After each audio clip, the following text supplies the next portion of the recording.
Fuck you, jerk in the box. What if Jack in the Box offered happy endings? That'd be fucking cool. Like, that was the new... I heard about it back when I was a teenager, and maybe this was just a Susanville thing, or maybe this was something that was... I don't know if this was just an urban legend, or if this was just a rumor in my tiny little hick town that I grew up in, or if this was actually a thing, but I would hear about how you could go to places like Burger King or Taco Bell and order something off the menu. Like, you would go to the drive-thru and you would tell them, I want a special 11. Or I want a special number 7 or something. And by ordering it in a specific way, they'd be like, oh, I know what you mean. And it'd be like a little front, like an underground drug dealing operation. That is 100% true. Oh. I'm saying in Susanville at least. Okay. Because some dipshit ordered a special number 11. Which was funny that you mentioned 11 at all. Some dipshit ordered a special number 11 with a cop behind him that heard him say it. And the cop pulled up and saw that there was no 11 and was like, what the fuck is that? So he pulled the dude over, searched his Burger King bag, and there was meth in his bag. Wow. Yeah. Hold on while I litter.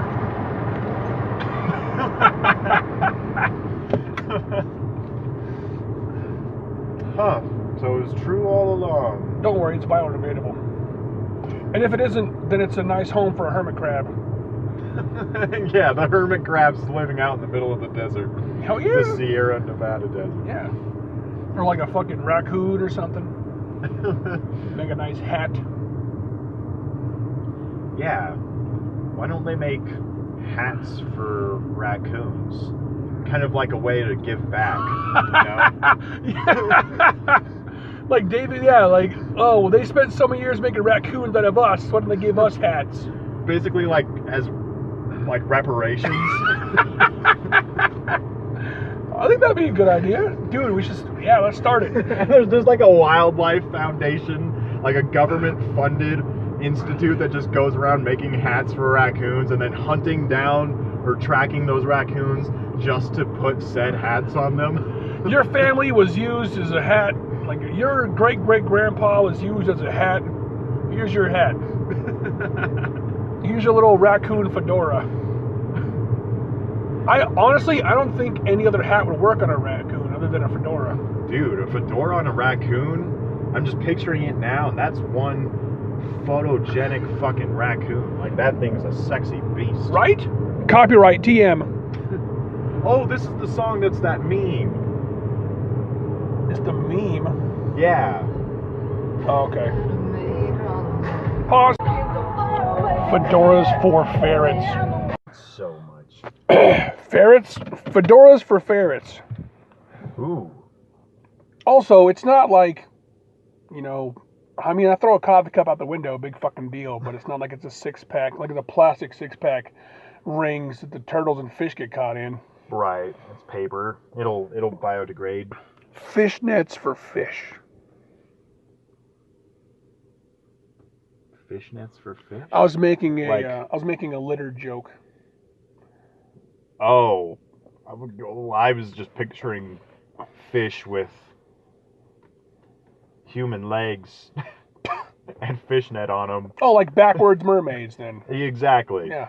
Like, as if, like, I don't know, like fish out of water with human legs and fishnet on them were whoring themselves out on corners somewhere. In Japan. Probably. Of course. They should do that with dolphins, and then murder wouldn't be illegal.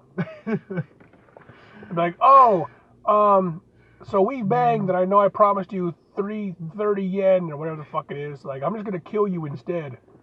Dolphin run, bitches. And then just make him into dolphin soup.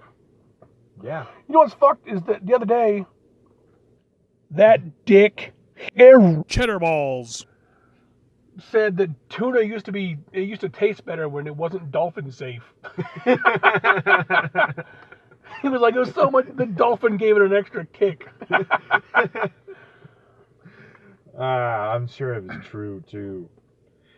Dude, I don't know why, but I was watching a show that mentioned turtle soup, and now Like, and that very same day, or like within like the next couple of days, I was at Petco getting dog food, and I'm just looking at the turtle tank going, only $20 a turtle, huh?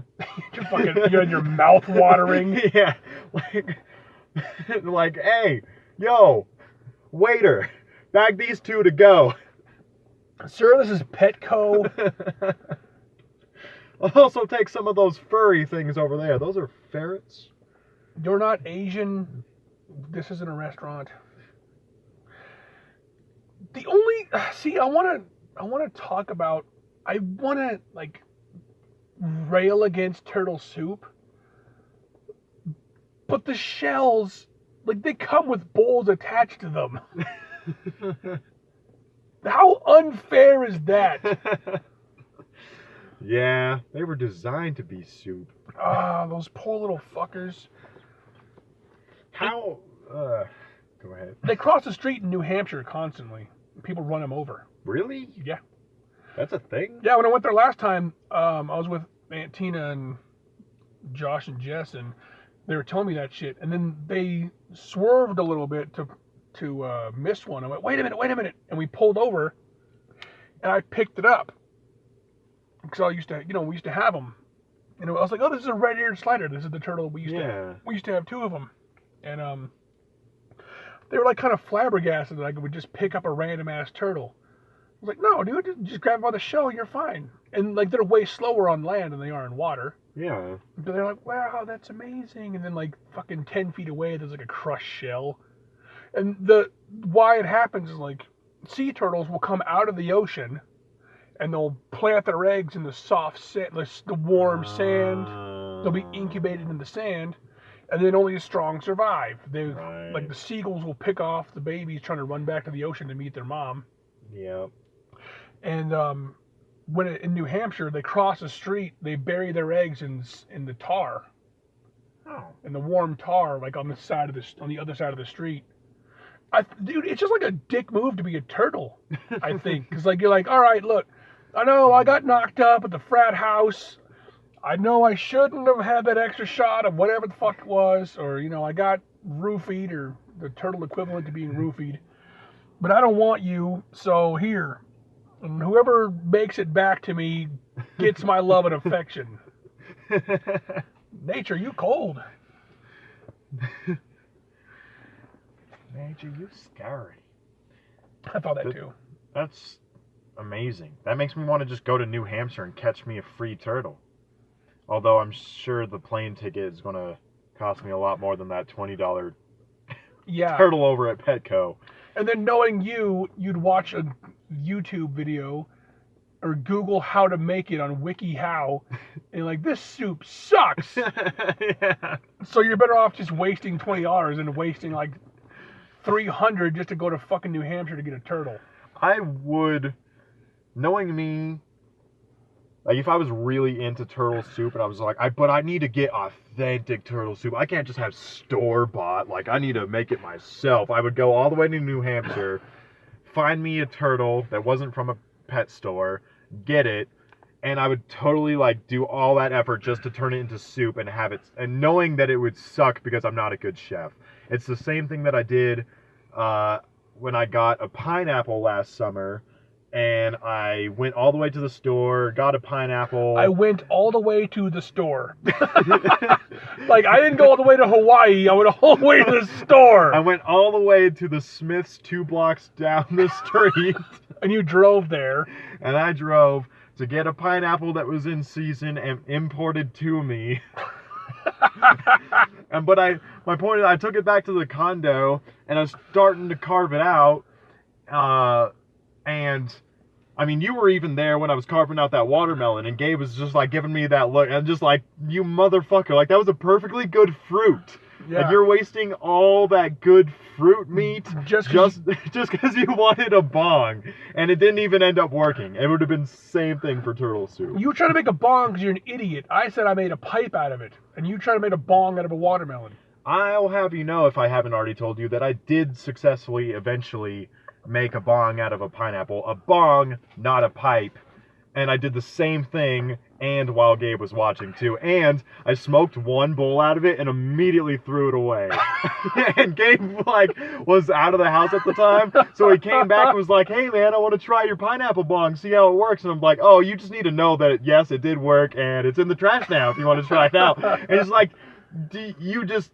so you wasted all that pineapple meat, and then you smoke out of it once, and then waste the rest of the pineapple. And just like, yeah. God, you're such a dick. Ethiopians would watch a reality show based on me and just blow their brains out. Well, they wouldn't, because they can't afford bullets. They'd probably die of starvation before the show even ended. Yeah, they just seize up while watching my show, just this shock, just like... Those poor fuckers would try licking the screen just to get a taste of the pineapple you're about to waste. Why are we... wouldn't he have a TV? God damn it. They were passing through South Africa on a safari, and they saw They saw a TV that was already on. If there's one reason alone to convince all of America to build a wall, it is so that you actually have to do some legwork. I went all the way to the store when it was in season and it was brought to me. I would either starve or find a way to climb over. I remember when we used to go to Walmart and I'd park in the very back of the parking lot. And you go, but it's all the way up there. You're gonna make me walk? Yeah. Good times. Good times indeed. Now there's another thing I want to talk about. It's very fucking important, I think. And that's gun. I'm going to admit right now, a lot of it's based out of ignorance. I just watched something the other day, some YouTube video where they're talking about are they hiding something under the pyramids? And a person to me is sees that title of a video and it's oh, clickbait, this guy's a fucking tard. Of course there's something hidden. I don't know what. Because it's the fucking pyramids, arguably the greatest mystery in all of fucking mankind. But something is going on with those pyramids. Something is up with them. And he's talking about it, and, it's not as nearly as bad as I expected it. It didn't turn out to be a total clickbait video, but he's talking about gold. And he's talking about gold in a way that I've never heard it explained before. And when he first brings it up, I immediately think oh, fucking, gold. I start to think what we're talking about now. Root of all evil, fucking money, fucking gold. I don't even care. Back when it was gold standard, I still don't think currency in of itself is that good of idea. It's good in theory, but I think humans are too evil to practice it well enough. But then I'm thinking to myself, fuck gold, that was just a shiny brick. Yeah, they can say it's rare and all, but who fucking cares? It's just shiny. But he's talking about how, I already know how conductive it is as far as electricity goes, but that doesn't speak for why people assigned value to it back in those old ages, back in, Egyptian times. But he's talking about how gold... there's a certain energy about it. It's also good for welding, it has a certain malleability. It's perfect for making swords. A lot of cultures, not just Egypt, were put a very high value on gold just because of its malleability. It's it was just a really good metal for building stuff. So then I'm okay, I can see that. If they needed gold for building or for tools or for something, and that's somehow translated to becoming a currency, oh, we'll give you so much food if you give us gold because you are starving and we need building materials, then I can see how that became a thing. But as time progressed, as social evolution reared its fucking head, we're at what we're at today, where we just trade fucking paper for nothing, and we are perfectly okay with working 40 hours a week, we give more of our time to our careers than we do our actual fucking lives. Like, why were we placed on this planet? Not to be a cog in the wheel 40 hours a week, I know that, but hey, we need to pay our bills, right? Yeah, the whole fucking meaning of life is not to fucking build up corporations so millionaires can have more millions. Exactly. And that's the shit that fucking pisses me off, because they try to sell you like, oh, we're a family. And like, oh, we're all the same. Like, no, we're fucking not. And they try to go, oh, well, like, it's funny because they always try to say how, like, they tell us how much we're making that week. And I go, I don't give a fuck. Like, unless, if you're going to tell me that we're making $1 million a week and you're not giving me a raise, I don't give a shit. Yeah, what's those numbers mean to me? Yeah, like, oh, we're doing so well. Us as a company are thriving. Like, a corporation is not a fucking person. A corporation is a fucking ghost. I don't know who that person is. I don't know who the top president is. I don't give a fuck. Oh, we're having so much problems with this shit. Good, I hope more shit happens. Hope some fat fuck leans on a sink and breaks it and costs us money.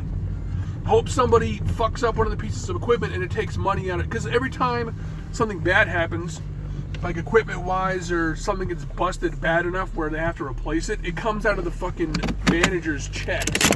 And it's supposed to be incentive to make that shit not happen, to make sure it doesn't happen.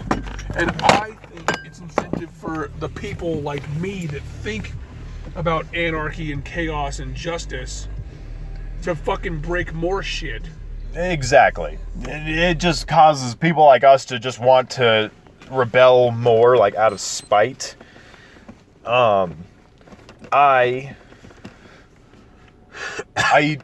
It's like a grass is always greener kind of situation too, because younger generations piss me off as far as the workforce goes and their work ethic, because they feel like they're just super entitled. By telling people that they can't say faggot or retard or other shit, you are punishing yourself by taking away your own freedom of speech.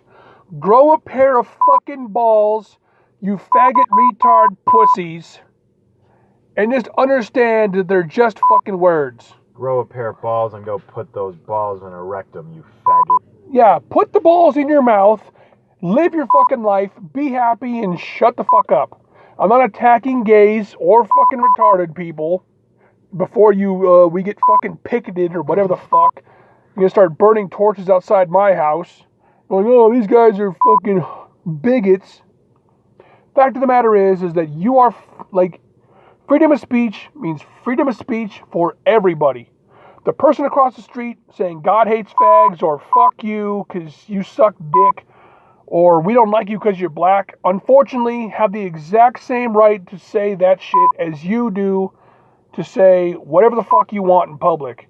And by taking away their right to say fucked up shit that offends you, you're taking your own rights away, you dumb motherfuckers. Yeah.